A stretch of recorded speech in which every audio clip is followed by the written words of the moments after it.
Big Mac Talks. With Hamilton now out at Mercedes, this leaves a premier seat open for the start of the 2025 season, with only 6 of the 20 drivers currently on the grid having a contract going beyond this upcoming season. In other words, there is no shortage of options for Mercedes to try and replace Hamilton. So, in this video, we will rank every possible option to replace Hamilton at Mercedes. First, let's look at the list of available drivers heading into the 2025 season. Of these, a number can immediately be eliminated as not a chance options. For current drivers on the grid who fall into this category, none of Magnussen, Guan Yu, or Bottas have done anything over the past 3 seasons to justify getting a promotion. Bottas was also replaced by Russell at Mercedes already, so I don't think he's even an option for a bridge contract until other Mercedes junior drivers are ready for an F1 race seat. Likewise, Stoffel Van Dorn and Pietro Fittipaldi have not done enough outside of F1 to justify a Mercedes seat. The bit of success Van Dorn did have by winning Formula E in 2021 is cancelled out by him leaving Mercedes the following year for Penske and having 2 lackluster seasons, so he is not in the running whatsoever. Lastly, 2 IndyCar drivers who could qualify for an F1 super license, Joseph Newgarden and Scott Dixon, both have expressed that they prefer to stay in IndyCar for the foreseeable future, so we will not see them in the running for the soon-to-be vacant Mercedes Formula One seat. Continuing to work backwards, the next ranking will focus on drivers who have a small chance to get the Mercedes seat but are unlikely to receive it. Here, another IndyCar driver, Pato O'Ward, starts us off. Although O'Ward did complete practice sessions in 2023 for McLaren and should still be eligible for an FIA Super license in 2025, he has never finished higher than third in the IndyCar standings and also finished 26th in F2 in 2019. Respectfully to O'Ward, there are more proven options in F1, F2, and even in IndyCar who would be available to Mercedes they would likely take before Pato. Likewise, for Ricciardo, Hulkenberg, Sonoda, and Sargent, each has the benefit over other drivers on the market given they do have F1 experience, but there are drivers who are already performing better than these 4 men within F1, as well as drivers outside of F1 with higher possible ceilings than this group has for the remainder of their careers. Of the 4, I would say Hulkenberg is actually probably the most likely of them to get the seat given his German nationality and having some very good qualifying performances for Haas in 2023. This could allow Nico to slip into a bridge deal for 1 to 2 years while other younger drivers develop more, but I personally do not see this happening. The next group of 5, Arthur Leclerc, Jake Dennis, Oliver Behrman, Dennis Hauger, and Isaac Hadjar, could fit the bill of young drivers with race winning potential, but each of these would need a very strong F2 season in 2024 in order to justify the Mercedes seat in 2025. Because of this, I think other potential rookies on the market will be more appealing to Mercedes than this group. One of these rookies, who is already part of the Mercedes program, is Andrea Kimi Antonelli. In the Mercedes Junior system, he is the closest thing the team has to a possible Max Verstappen-like talent. He has won in nearly every category he has raced in, including finishing first in F4 in a season where he won 13 out of 21 rounds. Because of this result, Mercedes has opted to have him skip F3 altogether and go right to F2 in 2024. Even with a strong F2 result in 2024, I don't think Antonelli would be given the 2025 Mercedes seat since he is still so inexperienced. It is important to remember that even Max Verstappen spent a season and a half at Toro Rossi before being promoted to Red Bull. I think the possibility of Antonelli driving an F1 in 2025 is actually possible, but I would suspect it is likely to be at Williams instead of Mercedes. The last 2 drivers in the not likely category are the currently retired Sebastian Vettel and Kimi Räikkönen. Now, if offered the seat, I do think the opportunity would be hard for either man to pass up, but I don't expect either to get the call. If one were to sign with Mercedes, I would lean towards Vettel over Kimi, but I personally think Vettel would rather give the opportunity to a younger driver just given how Seb is. Because of this, both men will remain in this category. The third ranking tier consists of drivers who would be surprising but justifiable selections by Mercedes to replace Hamilton. In the second tier, I mentioned that there were a few more proven young drivers I would take over the group of 6 youthful drivers we just discussed. The more proven options would be Liam Lawson, Robert Schwartzman, and Frederick Vesti. Beginning with Vesti, he is one of only 2 drivers without F1 race experience in this video who currently belongs to Mercedes Junior Driver Academy. He also completed 2 practice sessions in 2023 for the team in Mexico City and Abu Dhabi. Vesti has also finished as high as second in F2, and his positive F2 showing, along with having some form of experience in the Mercedes, makes him a possible option, but I still do not think he will be the one to get the seat just yet. Similar to Vesti, Robert Schwartzman does have F1 practice experience for a premier team and has finished as high as second in F2 as well. Mercedes could also feel a desire to poach a Ferrari Academy driver after losing Hamilton to the team, and Schwartzman may feel tired of waiting for a seat given Hamilton's arrival at Ferrari. Talent-wise, the move is possible, but I think we are more likely to see Schwartzman as one of the Sauber/Audi drivers opposed to Mercedes in the near future. Liam Lawson comes next here. He showed he has the potential to be quick in limited F1 experience when he replaced Daniel Ricciardo at AlphaTauri for a few races in the 2023 season and finished 11th or better in 3 consecutive weeks while driving a pretty terrible car. His talent and youth makes him an appealing option for Mercedes, but I do think his composure when being thrown to the wolves has convinced Helmut Marko and Christian Horner to give Lawson a full-time shot at RB Visa Cash App in the near future. Because of this, he will not be driving for Mercedes in 2025. Pierre Gasly is the most experienced F1 driver who falls into this tier. If Mercedes decides to sign Gasly, it would not be a bad move by any means. Gasly is one of the only F1 drivers in the last 4.5 years who has not driven for an elite team but has found a way to score a podium nearly every single season. His consistency and ability to get the best of any car outside of the Red Bull he drives could justify the signing, but I do think the drivers ranked above him are more likely for Mercedes. Lastly, and perhaps most intriguing in this category, is 2-time IndyCar champion Alex Palou. Palou has expressed interest in driving within Formula One and did have a supposed long-term plan in place with McLaren to be a current IndyCar driver and F1 reserve driver for them from 2022 to 2024, then potentially moving into an F1 seat further down the line. A large legal battle between Chip Ganassi kiboshed this plan, but Palou may be open to looking at other teams.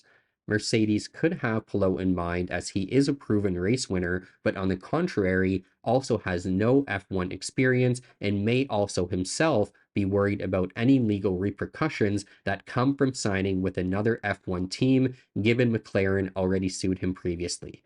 Because of the mixed possibilities here, I have left Palou in the middle of the pack despite being a very intriguing option for any F1 team interested in a big name free agent following this upcoming season.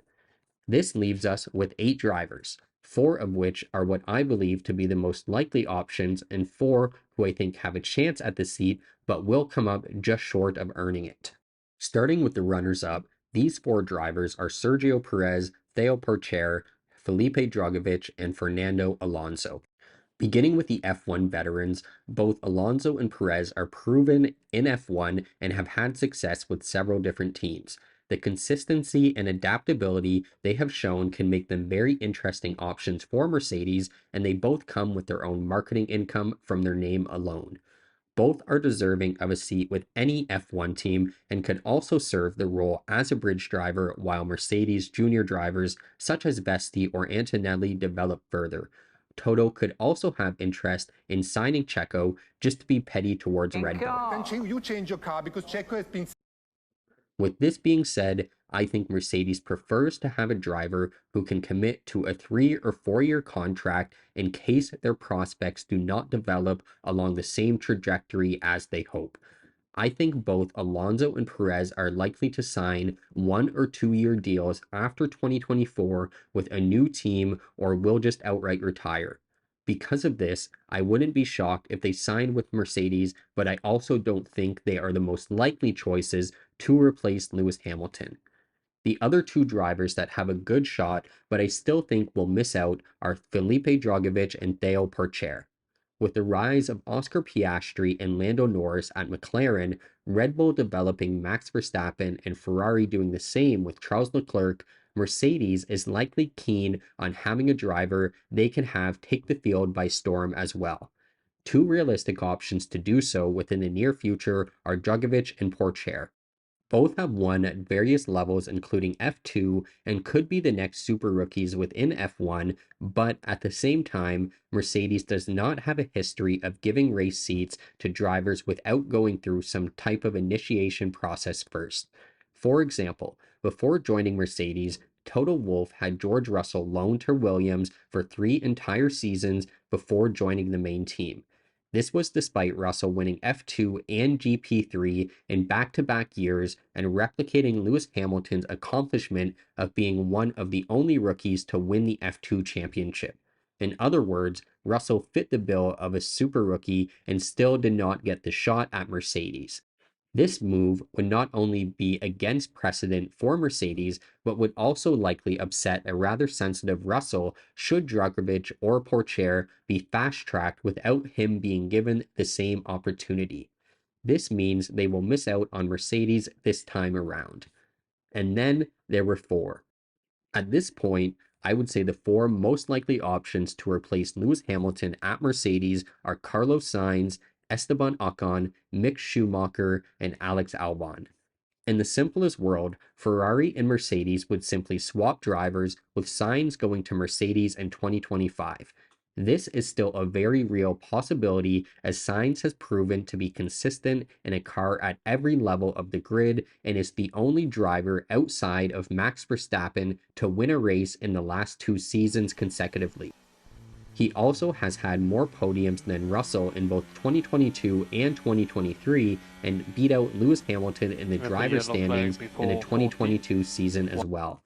Sainz could very well fill a Bottas-like role for Mercedes, with Russell serving as the long number one option and Sainz serving as a valuable number two driver for the next 3 or 4 years.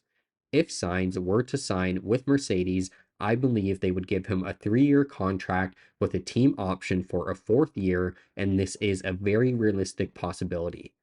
Next, Esteban Ocon has a very good chance at filling the seat at Mercedes. I know this is a bit confusing given my comments on Gasly previously and him and Ocon being on the exact same level of driving capability, but where Ocon has an edge is his long history with Mercedes. He entered the team's driver program in 2016, has driven Mercedes-based cars in other leagues, and also drove Mercedes engine-powered cars in F1.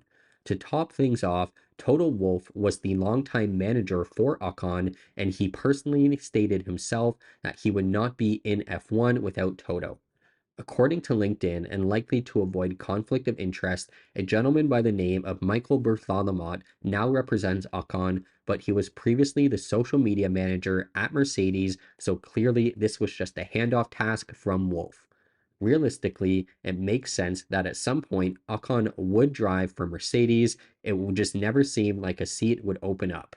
So now, with a seat open and a personal connection to the team principal, Ocon driving for Mercedes in 2025 is very possible.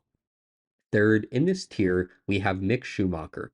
Of the four drivers here, he is arguably the least qualified and the least deserving of the seat, but at the same time, I do think there is a very real possibility he gets it. Schumacher does have F1 experience, and although it wasn't perfect by any means, he did show promise towards the end of his tenure at Haas, and also likely wasn't helped by public ridicule from team boss Gunther Steiner. At some point, I think it is expected that Schumacher will get another chance in F1 by his name alone. The Schumacher last name is, of course, infamous within the F1 community for his father Michael's accomplishments and provides Mercedes with a driver from German descent. Having a British and German driver on the team would be the first time Mercedes had a duo with this demographic since Hamilton and Rosberg were teammates for the team and won 3 championships together in 4 years. Marketing wise, having a British and German driver may make the most sense, and Schumacher did go through a similar initiation process at Haas as Russell did at Williams. He will have also been Mercedes reserve driver for 2 seasons by 2025, so the transition would be rather easy for him. Although he is not the most deserving option, the possibility of Mick Schumacher getting the vacant Mercedes seat in 2025 is very real. Lastly, this brings us to what I consider to be the most deserving option for the seat, Alex Albon. For F1 fans, Albon earned the belief of nearly everyone in 2023 when he helped Williams lead the back of the pack teams, finishing 7th. This was their best constructors finish since 2017. When I say he helped Williams achieve 7th place, I should actually say he carried Williams to 7th place as he scored 27 out of 28 of the team's points, which equates to 96.4%. This was the largest contribution a single driver had to any team's total points last season. Albon also does have experience at a top level team when he completed a little more than a season's worth of racing for Red Bull in 2019 and 2020. During this time, he was able to score 2 podiums but did not win a race. Albon's journey up and down the F1 grid shows his tenacity as a driver, and everyone would agree he deserves a top or mid level car to be able to fight for podiums once again. Lastly, the Williams is a Mercedes powered car, and his good friend George Russell, who would also be his teammate at Mercedes, was promoted up to the team after serving a tenure at Williams. Although Albon is not guaranteed the seat, he is the most deserving option and would be my personal choice to replace Lewis Hamilton altogether at Mercedes. But what do you guys think of the ranking? Are there any drivers miscategorized? Do you agree Alex Albon is the front runner to replace Lewis Hamilton? And if not, who would you choose? Let me know in the comments and don't forget to subscribe.